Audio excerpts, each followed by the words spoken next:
এরপরে আপনার your relationship should be হালাল, আপনার সম্পর্কগুলোও হালাল হতে হবে। এখন নতুন নতুন টার্মিনোলজি বের হয়েছে, আগে নি শুনতামই না, এখন বলে হুজুর আমার জিএফ, আমার বিএফ। কি রে জিএফ কি? কয় হুজুর জিএফ মানে গার্লফ্রেন্ড, বিএফ মানে বয়ফ্রেন্ড, আছে না নাই?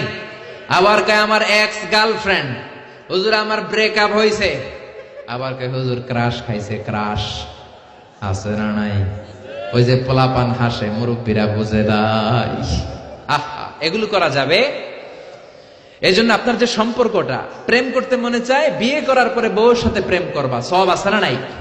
আপনি আপনার হাতটা বিবির হাতের সাথে মিলালে 2 হাতের সগীরা গুনাহ মাফ করে দেয় কে?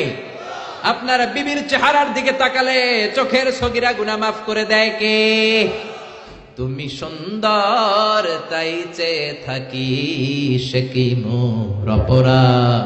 বিবির দিকে, স্ত্রীর দিকে তাকাইয়া সুন্দরী বলে অপরাধ নাই, কিন্তু শালীরে সুন্দর বললে অপরাধ আছে না নাই? ভাবিরে সুন্দর বললে অপরাধ আছে না নাই? চাচাতো বোন, কাজিনদের দিকে তাকাইয়া সুন্দর বললে অপরাধ আছে না নাই? এজন্য ইউর রিলেশনশিপ শুড বি হালাল। ছেলে মেয়েদেরকে আগে বিয়ে করায় দেন। মালয়েশিয়াতে আমরা একটা ক্যাম্পেইন করি, টাইমলি ম্যারেজ ক্যাম্পেইন। আমি দেখেছি অনেকে এটার সাথে জড়িত। এই টাইমলি ম্যারেজকে আমি সাপোর্ট করি। সময় মতো ছেলে মেয়েদেরকে বিয়ে করায় দিবেন।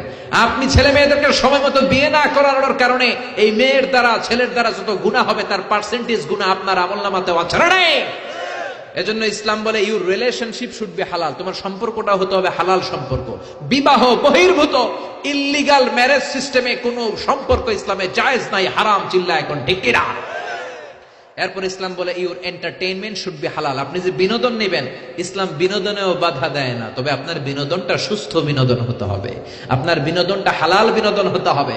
এখন টেলিভিশনের মধ্যে মেয়েদের রেসলিং খেলা আছে না নাই? কোন মুসলমান মেয়েদের রেসলিং খেলা দেখতে পারে নাকি? আবার ক্রিকেট খেলার মাঝখানে ছক্কা মারলে চিয়ার গার্লসরা দুম্মা চলে দুম বলে নাচানাচি শুরু করে, আছে না নাই? যেই খেলার মাঝখানে ছক্কা মারলে উলঙ্গ মেয়েরা নাচে, ওই খেলাও মুসলমানরা দেখতে পারে না। চিল্লা এখন ঠিক কিনা? এই জন্য আমাদের কালচার হবে ইউনিক। হারাম কোন ধরনের বিনোদন মুসলমান গ্রহণ করতে পারে না। মুসলমান গ্রহণ করবে হালাল বিনোদন। তার মানে ইউর ফুড শুড বি হালাল, ইউর ড্রিঙ্কস শুড বি হালাল, ইউর ইনকাম শুড বি হালাল, ইউর রিলেশনশিপ শুড বি হালাল, ইউর এন্টারটেইনমেন্ট, আপনার বিনোদন শুড বি হালাল।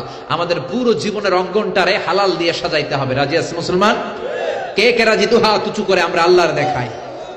আল্লাহ আমাদের হাতগুলোকে তুমি কবুল করে নাও, হারাম থেকে আমাদেরকে বাঁচাও, আমরা যেন হালাল খেয়ে মুস্তাজাবুদ দাওয়া হতে পারি, তুমি কবুল করে নাও।